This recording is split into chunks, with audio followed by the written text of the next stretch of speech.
Hello, everyone. This is Tom Fox back for another episode. And today I am absolutely thrilled to have with me Tony Stewart, an author, filmmaker, technologist, and memoirist,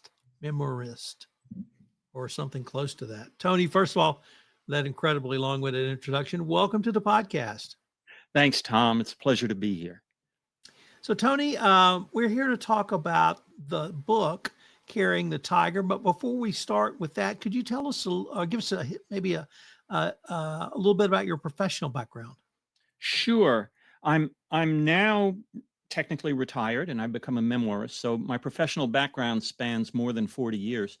Out of college, I was a filmmaker, and all through my 20s, I wrote, directed, and edited films for colleges and universities that basically looked like documentaries, although they were primarily sponsored films. The college would pay me to make a documentary about them where everyone looked good, that they would use for fundraising or recruiting purposes.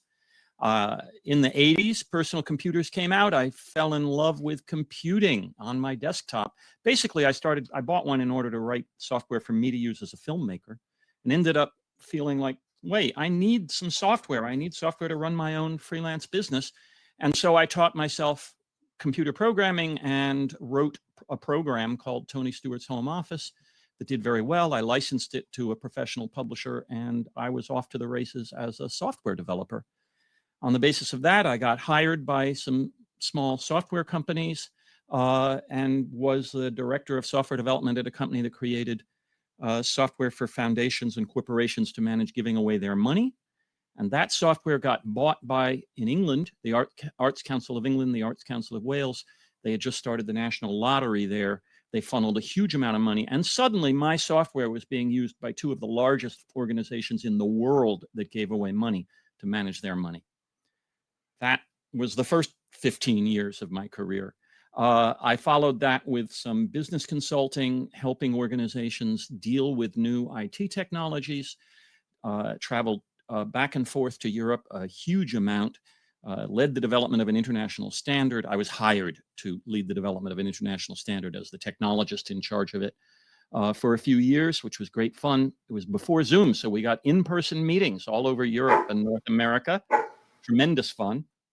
And then actually after 2008, a lot of that wound down with the financial crisis. And I did a huge pivot in my career.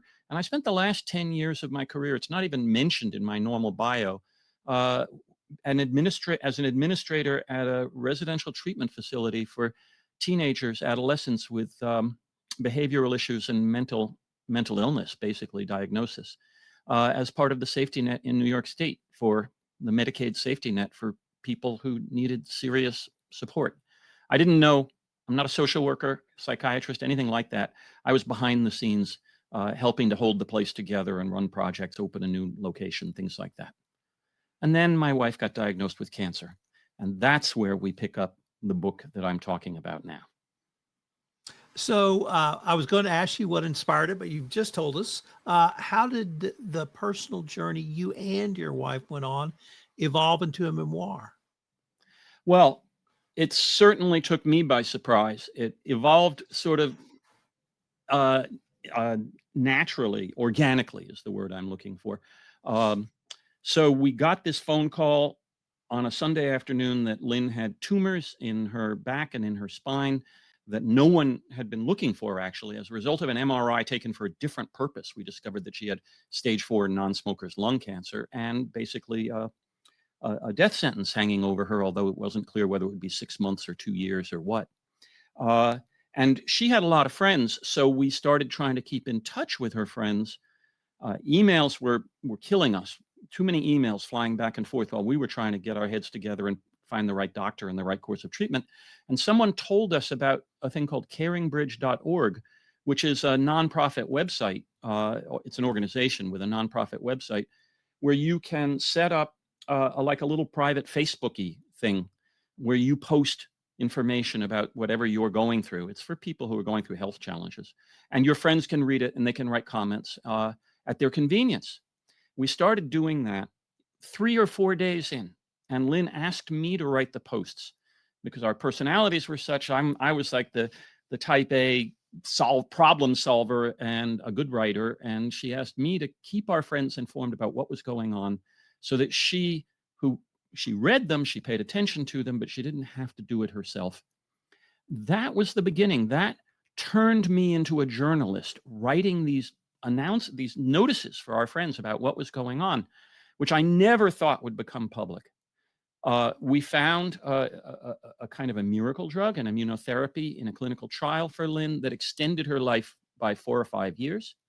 She did die after 5 or 6 years, not the 6 months to 2 years that one would normally expect in her situation. And during all of that time, I was journaling. And as I wrote these journals to keep our friends informed, I started becoming more and more open emotionally and telling them, I should say open emotionally in what I shared. It started out being very factual. And after a few months, I was talking about what it felt like for us to be trying to learn to live with cancer. And our friends were writing comments back saying, "This is really helpful. Thank you so much for sharing so deeply." And that kept going even when the drugs stopped working. The cancer beat them. Eventually, Lynn did die. We opted for home hospice. We were lucky to be able to do that. And we had 2 beautiful weeks of home hospice where I journaled every day for our friends. Still, I didn't think it was journaling. I thought it was letting our friends know what was going on. Um, she'd be, we'd be together. This was during COVID. We were together all day long here in my apartment with hardly anyone else coming in and out, just an aide. And in the middle of the night, I would wake up and write these posts. And our friends said, "Oh my gosh, Tony, thank you." Then she died. And I fell into my shattering deep grief, as one does after losing your wife of 35 years. And I couldn't stop writing the posts. So I just kept going. Even though this had been officially the Lynn Catula Journal, I started writing about Tony Stewart and my deep grief journey and what it felt like, and then eventually how I started to come out of it. And that whole series of posts, it ended up being 7 years, actually 700 pages. It was closer to 10 years by the time I stopped writing, of material. That's what I then eventually, when I decided I want to share this, I want to help other people the way our friends told us this was helping them. That's what I used to create Carrying the Tiger. How did you edit that into your book? Did you rewrite it? Did you do all of the above, none of the above, or something different? All of the above.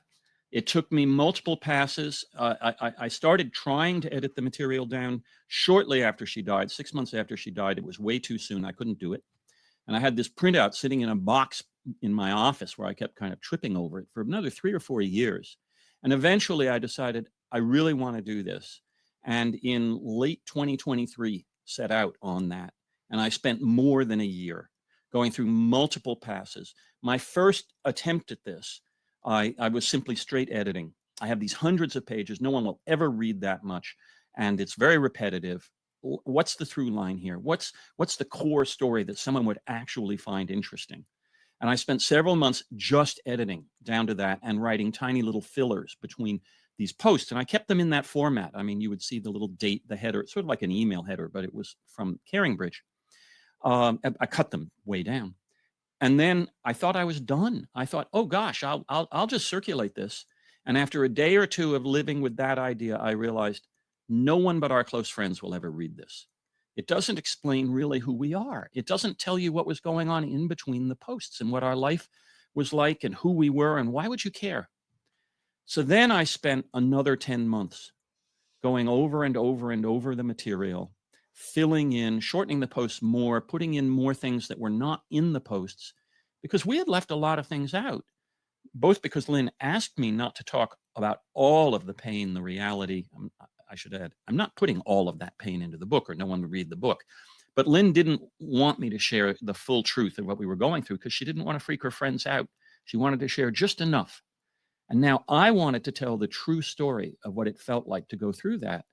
So I spent 10 months remembering, adding, editing, removing, reshaping, deciding all kinds of things to turn that into a book that a stranger would read, hopefully, and would find interesting and rewarding and not just some boring set of Caringbridge posts. What did you come to an understanding of emotional resiliency as? Mm. I came to believe both, I should say, looking back at this now, my takeaway for what I went through, what Lynn went through, both during the learning to live with cancer and then again later during my grief, which were different experience but parallel lessons. The single biggest thing was that we learned to accept the reality of where we were, not chase dreams and mirages, but to find how to live as well as we could within the hand we'd been dealt, within the reality that we were living in. So, very early on, the doctors started telling us, you're not going to cure this. We're not going to beat this. The name of the game with an incurable stage 4 cancer like Lynn's is to try and have as much good life as you can for as long as you can, but then eventually that will stop. So what we did not do was think, oh no, they don't know this. Somewhere out there, there's going to be a cure. We're going to spend our time and our effort looking for the cure. And I know a lot of people do, and I don't want to diss anyone else. But for us, we spent those years trying to work within the framework we had been given and finding the best ways to deal with her pain, the best drugs we could find to extend her life, and meanwhile, to enjoy the life we were having because we had been given this gift of an extra few years. We were given the gift of a few months when we had the first diagnosis of knowing we have a few months. Let's not waste those months going through, I wish, what if. Let's live them as well as we can. Let's take the experience that we're being given and do the best of it we can. We had very different attitudes during that time. Lynn was more of an artist. She was an artist, literally a painter. Very emotional, very fun, and she was really into going to her studio and making paintings as fast as she could because this is what she lived for, and seeing her friends and being with her friends for the time she had left. And I really was all over Google. I was looking for who's the best doctor, what's the best thing. I'm not saying I didn't do that kind of thing, but I was looking for it within the framework of the hand we'd been dealt. And I think that worked out really, really well for us. We had wonderful times, and we came to treasure the time we had together much more than if we had spent that time chasing after a dream that wasn't going to happen. You mentioned your parallel journey with grief. Could you say a few words about that journey and how the grief you went through evolved, or at least your understanding of it evolved? Yes. When Lynn died, I had been with her for 6.5 years since the diagnosis. We had done all these things that brought us closer and closer together. And then we had done home hospice together, which brought us even closer and was one of the most beautiful experiences of my life.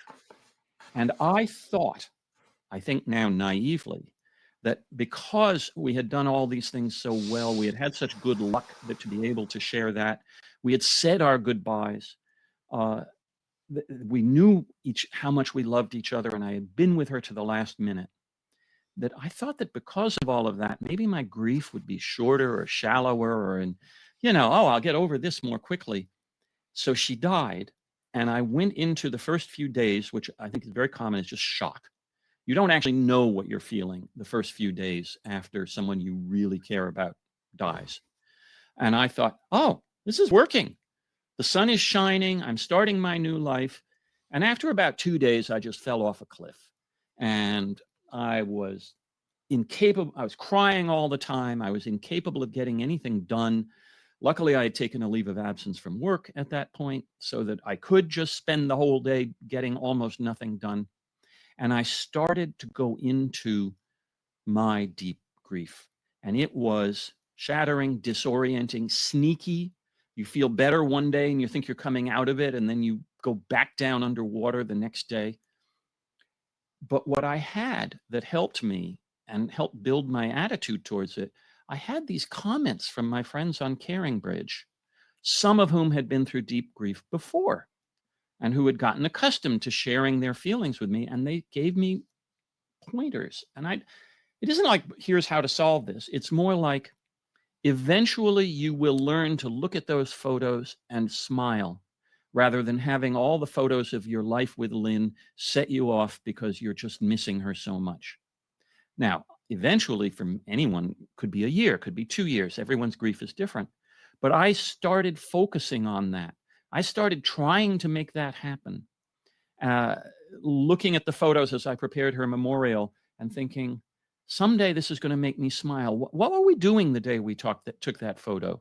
And over time, it slowly worked in pieces. I don't mean that any magic thing happened and I got out of my grief in 6 months. You don't get a get out of grief free card. Although I should say everyone's grief is different, and some people really do manage to feel good or cope in a few months. Most of us, it's more like a year, 2 years, 3 years, whatever it takes. So I'm not sure. Ask your question again and let's see if I actually answered it, because I wandered through that, thinking about what the grief was like. The main thing, but I think circling back to what I had said about living with the cancer, the main thing was to accept that I had to feel this. I had to let myself feel this. I had to go through it, that I couldn't shortcut it. I couldn't just force myself to go back to work prematurely and smile and pretend that it wasn't happening. And instead, I not only felt it, I wrote about it almost every night. So I was letting these feelings out, but that forced me to experience them. And I've heard again and again since I wrote the book and since I went through grief myself, you can't heal what you don't feel. You have to let yourself feel it if you're going to heal. No, you completely answered the question. How about grace? Mm-hmm. How did grace come into this for you throughout the period of your wife's illness and even through your grief? Sure. I should say, I don't think we've mentioned the book's subtitle. The book's title is Carrying the Tiger, but the subtitle is Living with Cancer, Dying with Grace, Finding Joy While Grieving. So that word grace has been on my mind a lot as I thought about what happened. And I think everyone has their own idea about grace. I should say I'm not especially religious. I'm not really religious at all, although I consider myself somewhat spiritual and totally open to the question of what happens after we die. I don't think science has all the answers by any means. So my definition of grace may be different from someone who is deeply religious and has a faith basis for the word grace. But for me, what happened was, and I should say, it grew out of that concept of acceptance. Because Lynn and I accepted what was going to happen to her, starting fairly early on, but then especially the night that she decided enough is enough. Let's stop treatment. I'm ready. I want to let myself die now, which was a powerful evening and began a series of conversations that were some of the most special conversations in my life. I was able to be with Lynn and hold her hand while she accepted what was coming. We talked about it for the time that we could, and then as her body failed through home hospice, eventually she couldn't talk anymore. At least the sentences got further and further apart, and she turned deeper and deeper inward. But one of the last things she said to me, and I think they were her last words, when she finally refused to let me even drip water into her mouth, which is common. It's something that we do if we get to die naturally. Our bodies reach a point where we don't want any more fluid, I've learned. She reached that point. She held her mouth closed when I tried to drip a few drops into it. And then she shook her head and said, "Don't bother me. I've got a lot to do." And I just had this wonderful, wonderful feeling that she was going somewhere. She was doing something ferociously while lying absolutely still on the bed. This was about a day before she died.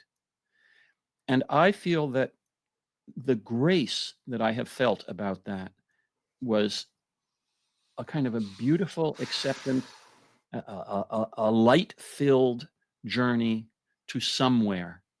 And I don't know where that somewhere is, but we come into the world and we go out of the world. And those are the two most meaningful experiences we will have. And I was lucky enough to be able to share her departure like that. So that's where I was coming from when I called it Dying with Grace. Let me change the focus just a little bit, because one of the things that intrigued me about your professional background was really through all of your careers, including your career now, I heard a storyteller. Yes. Certainly as a filmmaker, but actually I heard a storyteller as a software developer.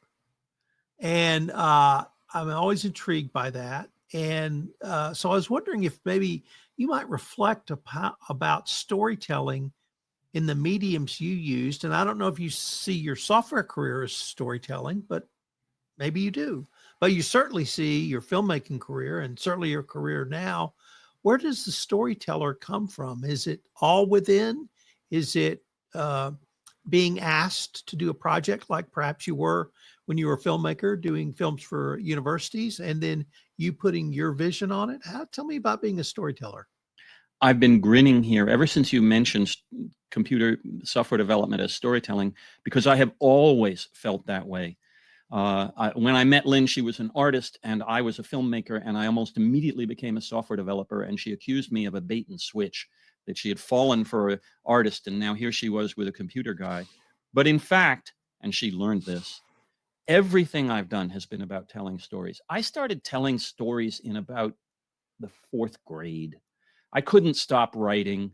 I did theater and film all through college when I was supposed to be in class. It took me an extra year to get out of college because I kept dropping my courses because I was too busy, like in the theater, till the middle of the night. So I went through the period, the 10 years of making films, but then the software that I developed was designed to help people do their job. It's very much the kind of software where your client, the user, is dealing with a screen and it's guiding them through a series of steps and helping them do their job more easily than they could before. And I felt very powerfully that designing those screens and talking to the users and figuring out how to structure the thing so that it really worked for them was exactly like the kinds of storytelling that I had always wanted to do from my point of view. I just kept tinkering and tinkering with it until I really had a flow, and it worked. People loved the things that I created. Less so perhaps with some of the later adventures in my career, but I wrote about them. Even the technical manuals I enjoyed writing because I was trying to guide people through a series of steps. Then when this happened, when I came to Carrying the Tiger, I loved writing those posts because each post for me was a little 2-page story. They were on average about 2 pages. And it worked. I was telling it in a way that my friends liked to read it, and they kept saying, write more, which fed the storyteller in me. So that then when it came time to make the book and I went through those editing passes, I kept thinking, my gosh, this reminds me of making those movies. I'm trying to decide, how long should this scene be? Do I even need this scene? Is this distracting?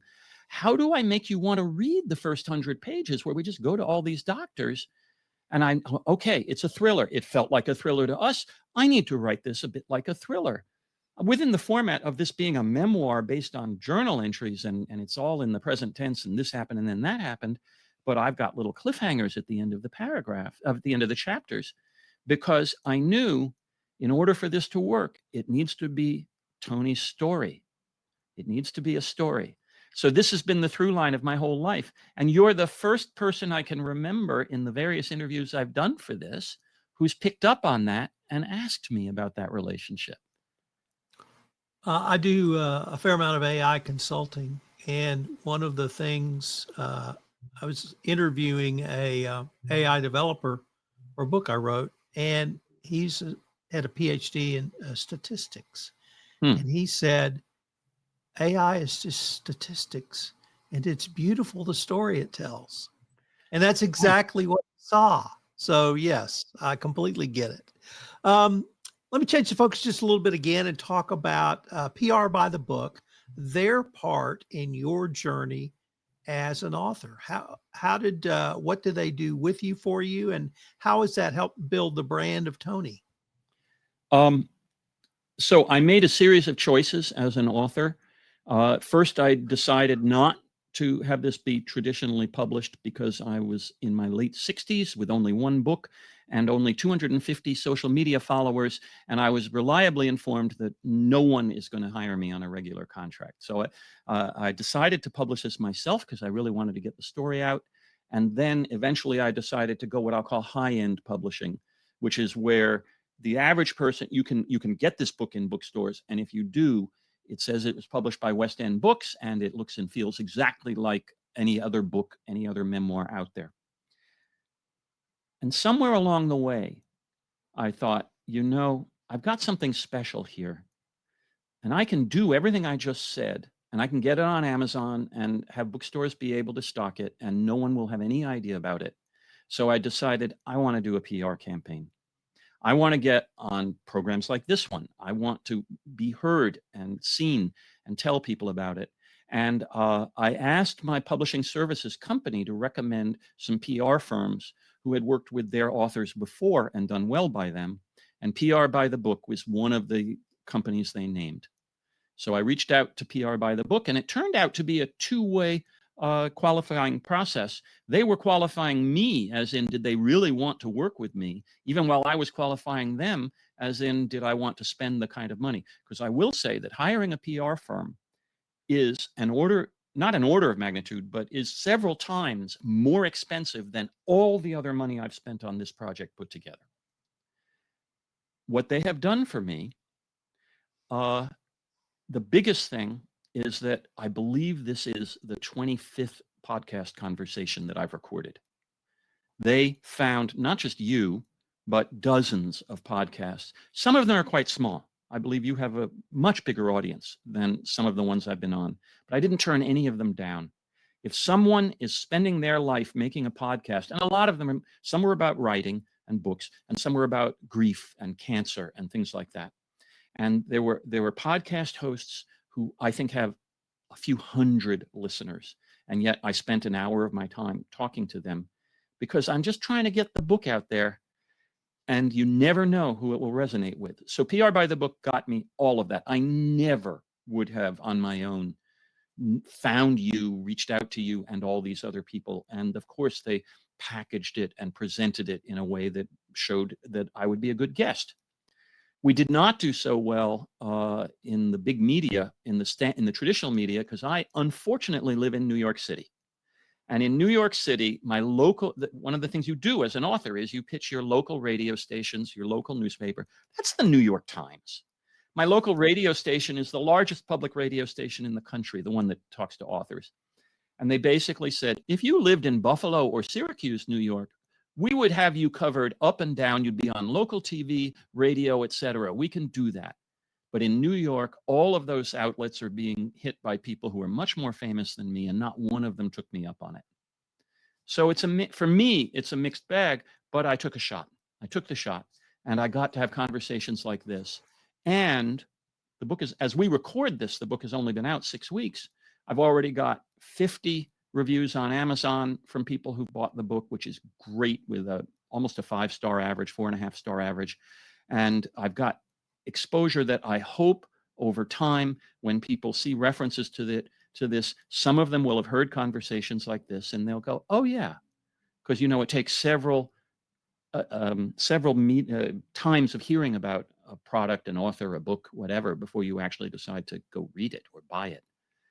And that's what I'm on. So, Tony, unfortunately, we are near the end of our time for this episode. But before we leave, I wanted to ask you, if our listeners wanted to connect with you, certainly buy the book or find out about your other work, what might be the best place or places for them to go? Well, the book is available everywhere. It's certainly on Amazon.com. You search for Carrying the Tiger on Amazon, Barnes & Nobles, or Audible. It's available as an audiobook that I narrated, and it's an ebook also. The simplest thing is to go to my website, TonyStewartAuthor.com, where if you want to buy the book, there's a order the book button, which will show on one screen all these different stores and outlets, and you can pick the one you want to go to, as well as jumping straight to Amazon, which is where most people buy these things. But I've also got background information about me, etc. I am on Instagram. I'm on all kinds of places. But if you go to TonyStewartAuthor.com, That's like the central hub, and you can find everything about me, my journey, what I'm up to right there. Well, Tony, this has been a fascinating interview, and I hope we can continue this conversation. I hope so too. Compliance Podcast Network.